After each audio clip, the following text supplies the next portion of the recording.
Hello and welcome to another episode of Kia Electric News. In case you missed them this week, I did 3 videos, yes 3. The first was on all of the ways to emergency stop AC and DC charging, and there are quite a few methods you might not know about. The second was a video on the release of the Kia UK EV4 Hatchback pricing. And the third was a video on the latest release of the new Kia app for Android, which was attempting to fix the miles and kilometres bug. Jury's still out if it's fixed yet because it seems to come and go. Just going back to the Kia EV4 prices, I did not get the chance to include a comparison between the EV3 and EV4 prices. Looking at the prices though, it all seems a bit odd. Starting with the Air Standard range, EV3 is 33,005 versus the EV4's 34,695, which is a difference of 1,690 more than with the EV4.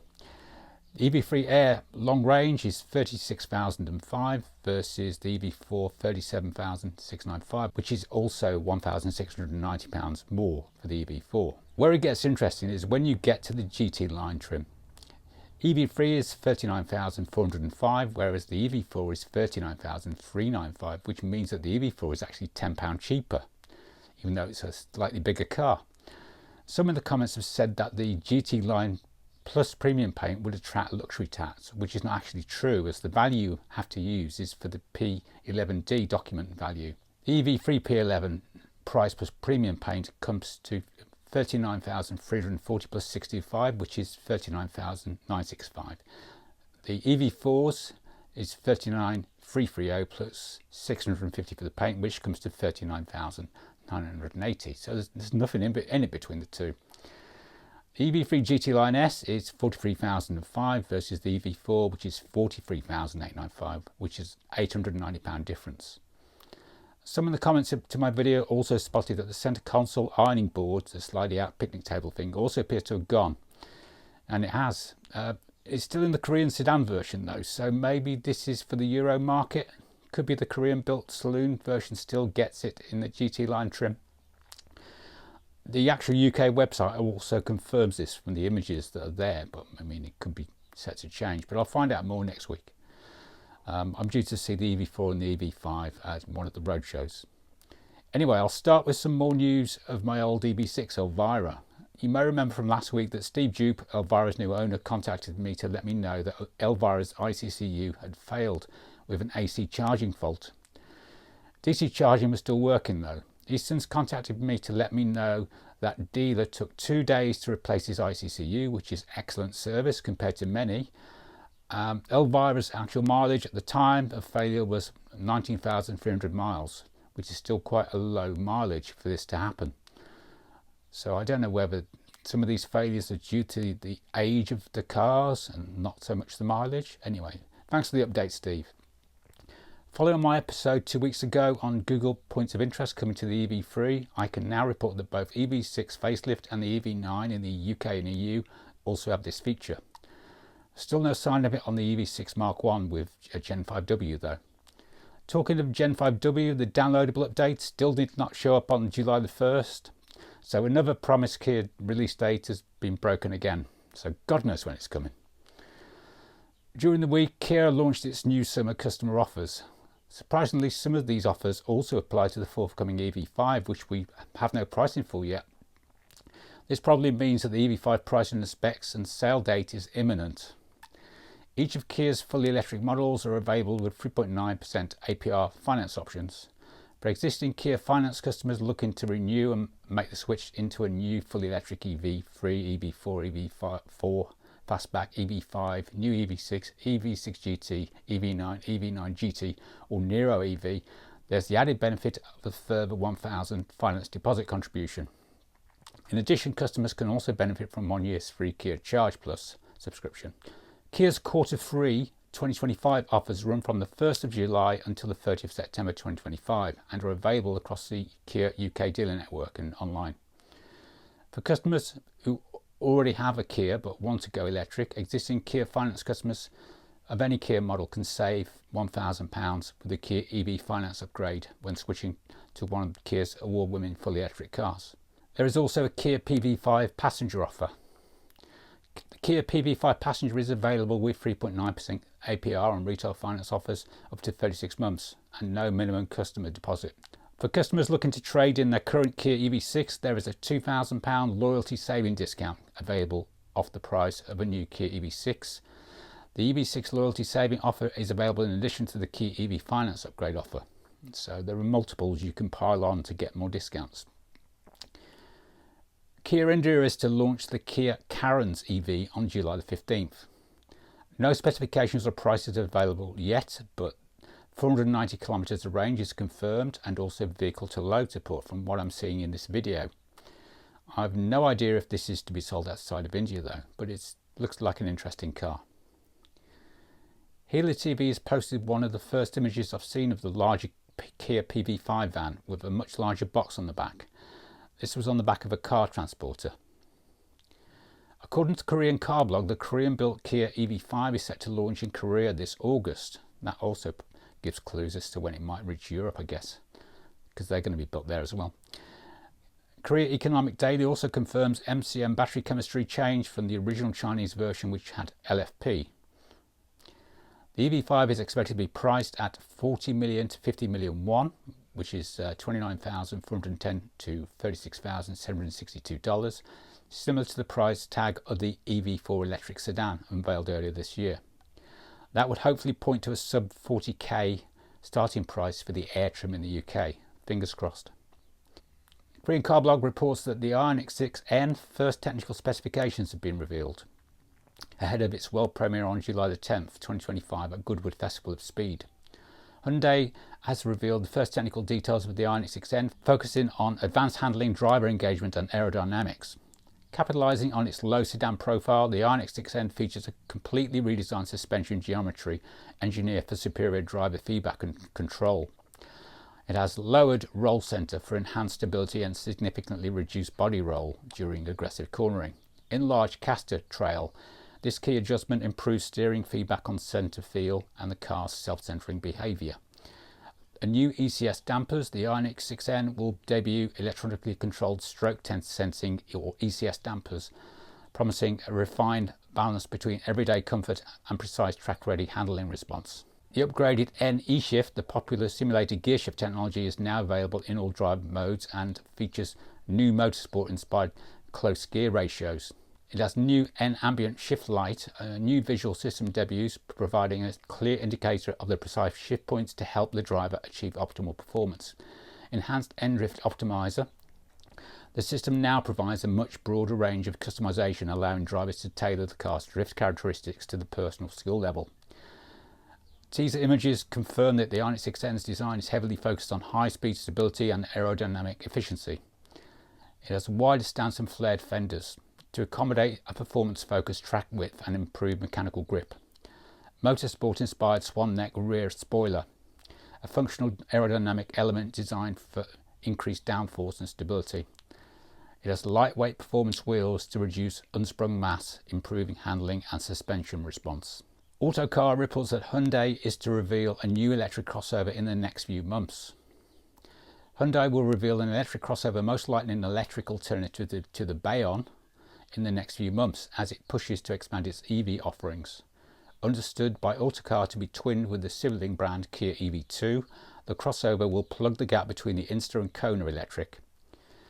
This size, thought to be near to that of the combustion-powered Bayon, will position it as a rival to the likes of the Renault 4 and the Volvo EX30. It will be revealed in the next few months, said new European CEO Xavier Martinet, likely meaning the car will be revealed at September's Munich Motor Show. Hyundai confirmed the car will launch in the third quarter of 2026, meaning deliveries could begin as soon as next July. It is understood Kia's EV2, previewed by the EV2 concept, will arrive a few months before it. He's quoted as saying, "We are very much involved with the electrification of our lineup and to increase our electrified mix in the coming years," said Martinet. Inside, the new electric car will bring a step change in usability for Hyundai.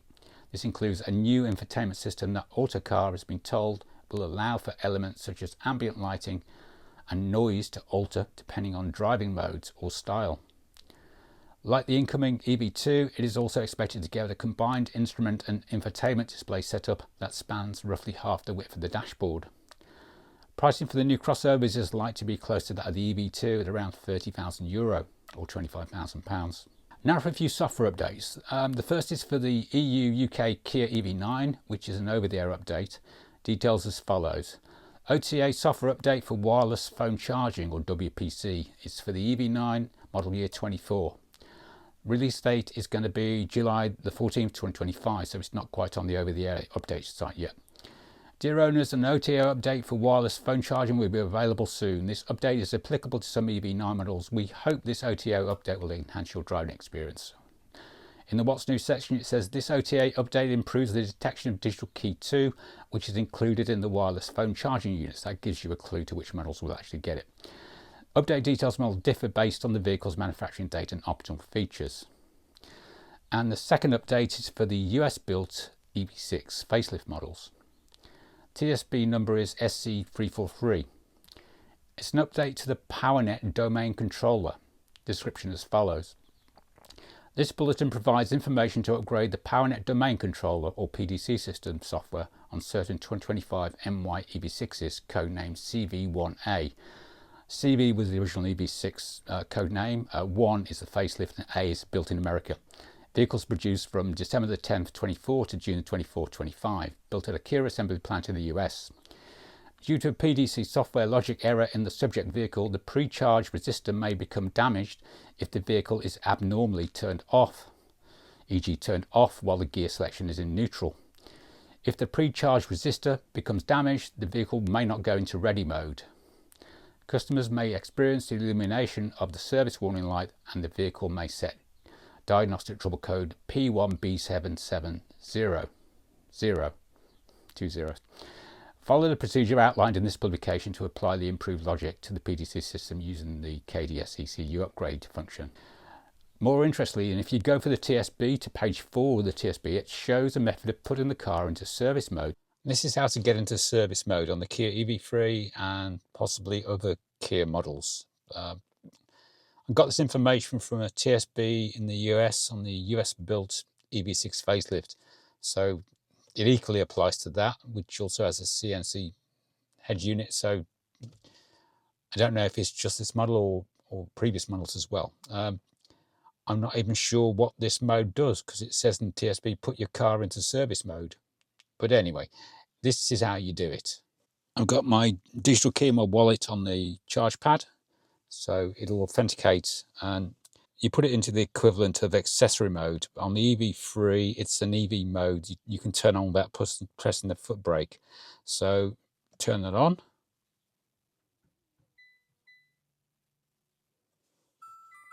And then open the driver's door.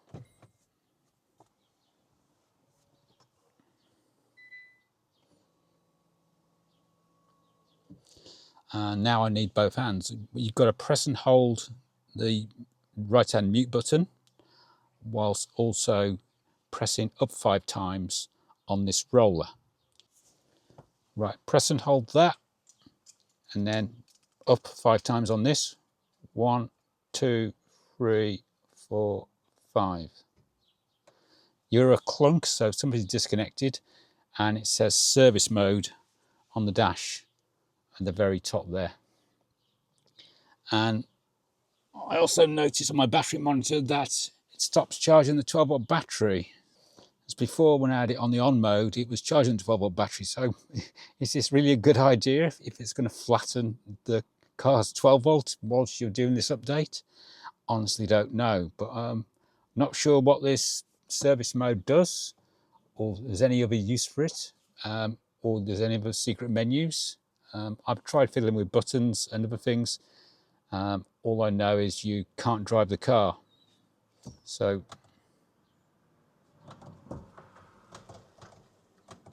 gear selector doesn't work and the car's immobilized. But as I say, it's gradually losing 12-volt battery. So I thought it might keep the 12-volt battery for a long period, but this doesn't seem to be doing it. So who knows what it does? If anybody's got information on this, please let me know in the comments. Korean website ETNews reports that Hyundai is to debut the Pleos Connect infotainment system in next generation Elantra and Tucson vehicles. This is a translated version of the article. Hyundai Motor will apply a large screen centre display based on Pleos Connect to the 5th generation Tucson NX5, which will be introduced in the 3rd quarter following the 8th generation Avante, project name CN8, which is being developed for the 2nd quarter of next year. After that, Hyundai Motor and Kia will expand the installation to other models. Pleos Connect is a next generation infotainment system introduced by Hyundai Motor Group's new software brand Pleos, and is designed based on the Android Automotive Operating System, or AAOS. Pleos Connect, which provides a user environment similar to using a smartphone, allows users to naturally use familiar applications and content in the car. It provides a multi-window function, allowing users to use multiple apps on one screen at the same time. Pleos Connect is equipped with Pleos AI, a generational artificial intelligence AI based on the giant language model, which can accurately recognize user voice commands and control vehicles. It handles complex requests such as destination setting and music playback at once, and naturally responds to questions about various information such as weather and traffic information.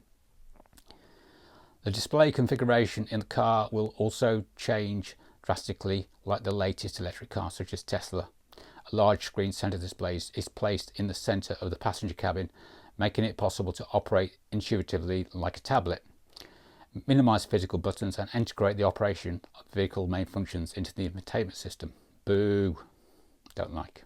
However, Hyundai Motor has additionally placed a separate display on the digital cluster at the top of the dashboard on the driver's side, which can check the driver's vision, etc., as the driver's field of view can be dispersed if all information is concentrated in the centre of the room. So, like I say, I'm not sure if getting rid of physical buttons is a good idea. It does mine not, to be fair. And finally, last week you may remember the Kia Turkish owners campaign for Kia to give them the promised Kia Connect.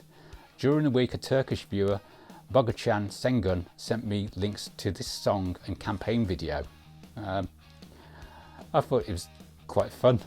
I don't know whether it's their own composition or used AI or what, but it's a little bit rocky.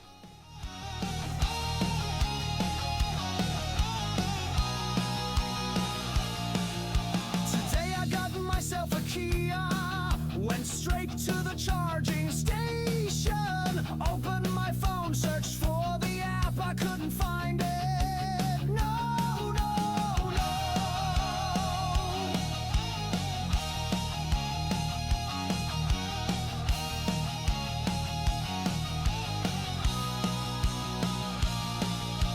Where are you, Kia Connect? You're in the hands of the whole world. Is it my fault for being Turkish? Why don't you come to us? I also want to open and close the door, the AC, and see my charge from my phone in my hand. I want to receive all updates through wireless connection. Where is my digital key? Why is my store closed? Where are you, Kia Connect? You're in the hands of the whole world. Is it my fault for being Turkish? Why don't you come to us? No one's giving answers. No one knows what's going on. Come on, Kia Connect. Why don't you see us too? Anyway, that's all for this week. Links to all stories and videos can be found in the show notes in the video description. This channel is rapidly approaching 8,000 subscribers. If you're a regular viewer of this channel and not subscribed, please consider hitting the subscribe button and turning on notifications to never miss an episode. And it also helps the channel. Welcome to new channel members, Philip Brady and Jerry Chone. We now have over 50 channel members. Thank you all for your invaluable support. Remember, if you become a member, you get an advert-free feed of my videos before they are made public, and also some exclusive content. Thank you for watching.